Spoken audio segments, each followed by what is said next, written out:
Like, comment, subscribe, and tap that bell so you be notified when the next video drops, and follow me on other social platforms. Alright, fuck the intro, let's get into the video. What is up, y'all? And it's Mufasa Uncaged here, and as y'all know, the gaming season is in full effect right now, man. And one of the games that happen to come out is Payday 3. So I'm here to do my usual thing. Is it worth it or is it not? Payday 3 is a co-op action first-person shooter. You and a group of randos or your friends tag along together on heist. The main characters of the series are Dallas, Hoxton, Chains, and Wolf. There is a story to this game, but I doubt most of y'all will care, but I'll keep it short. After the end of Payday 2, where they had to rob the White House for pardons, the group decides to retire and live in luxury. 7 years later go by, and they're brought back into the game because of a conspiracy that leaves them bankrupt and people out to get them. This time around, the game has cutscenes in it, but they're told in a mysterious shadow face covering type of vibe with just images and voice acting. But the main attraction ain't the story, it's the gameplay. There are 8 heists to play from at start, with more expected to be added later on. From Payday 2 to 3, they have made lots of improvements and revamped some things around. When doing heists, you have phases. The casing phase is the start of the heist. You scope out the place and you try your best to be stealthy as possible and try not to get caught. That's until you, your friend, or rando fucks up the whole operation.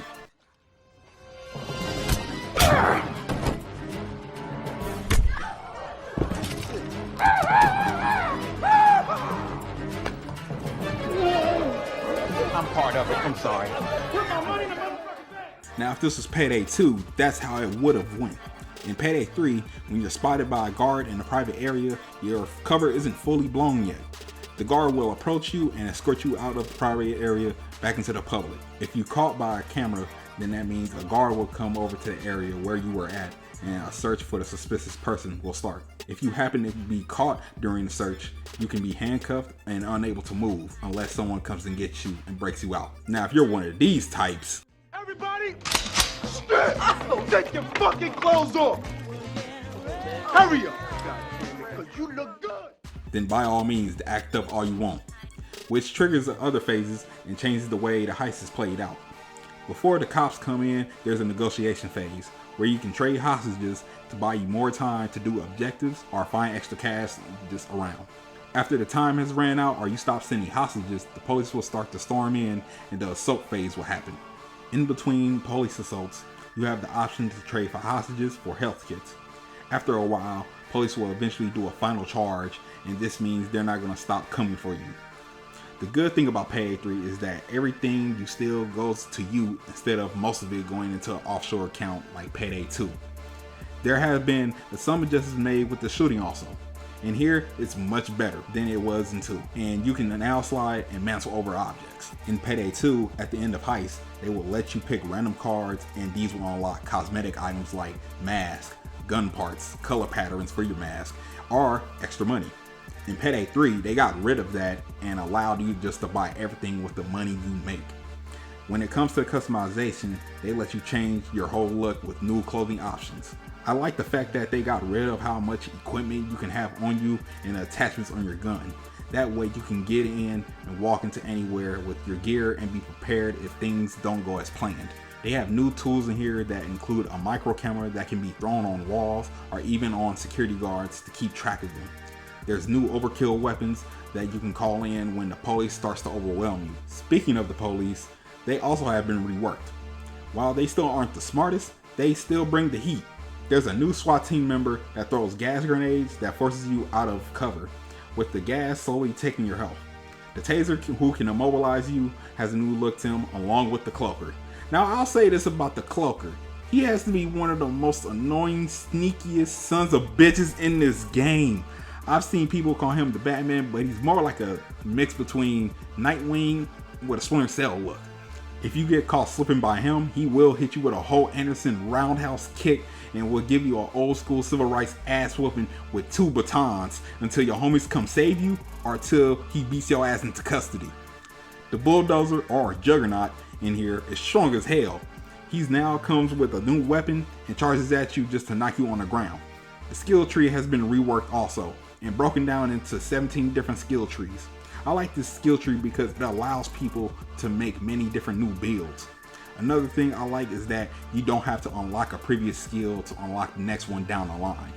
You can skip the one that you want that benefits you the most. With some of these skills, they'll give you more damage, movement speed, or take less damage, but also there are some perks that come along with them. For instance, when you get handcuffed, there's a skill that allows you to pick lock your way out of them. Another one that gives you the ability to tell SWAT officers to surrender, and another one that lets you set up 2 sentry guns. When it comes to the AI in this game, they can be helpful. They shoot at cops, revive you, provide armor and ammo when you need it, and also carry bags of loot for you. If I can provide feedback to the developers, it will be that they could have added most of the things they already had in Payday 2, like the other difficulties that got added on in Payday 2. Mayhem, One Down, Death Wish, you know, those difficulties. I also would like to see the return of melee weapons, because the melee in here is weak as fuck. It's like you're slapping somebody with a pillow. Add more overkill weapons like the AA-12 or even the rocket launcher. I think there should have been 10 heists at launch instead of 8. That's just me personally. The return of old heists would be nice as long as they don't make us pay for them. And if they do bring back old heists, I wonder if they'll bring back John Wick and Scarface or any other new celebrity characters. An adjustment I think will be good is if I could give the AI commands like to bag up the loot, tell them where to drop off the loot. Now the major thing the developers should have done is make sure that the servers were good to go. I know this game had a bad launch when it dropped because of server issues, but the developers got to it, and just in a few days I was able to get back into games. Now if you're playing this game on Xbox Game Pass, you can't complain. You're playing the game through a subscription, you ain't really losing no money. So shut the f up. Now if you did pay for this game, I can understand why you're upset. The fact that the game is online only means that these type of issues can happen. I seen in an article that the developers are working on an offline mode, which will be smart. And for the people who have this game and who don't have friends, or if the service is just having problems. What I don't get is that when I want to make a private lobby, it still has to find a lobby for me. Me personally, I like how I was able to find games easier on Payday 2. Despite the server issues though, I still think this is a good game.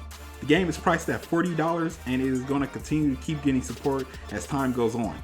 Payday 2 dropped in 2013. That's 10 years ago, man. You know what other game dropped in 2013? GTA 5. Both games kept getting updates for 10 years straight and people were still playing them. Yet one has a sequel out and the other one is getting milked dry to the point it's been on 3 generation consoles. Starbreeze Studios are going to keep the content rolling in with new heists, weapons, cosmetics, characters, and free updates. Now I just gave you a whole bunch of info on this game and you're thinking to yourself, is it worth it though? Well, that's up to you. If you're playing Payday 3, tell me in the comments below, what do you think about it? If you stayed to the end of this video, I appreciate it. What I will also appreciate is if you hit the like button and subscribe to the channel, and also checking out my content on here and on other platforms. I've been streaming more on Twitch lately, so be sure to follow me on there. This has been another Is It Worth a Review from your boy Mufasa Uncaged, and I'll see you on the next video.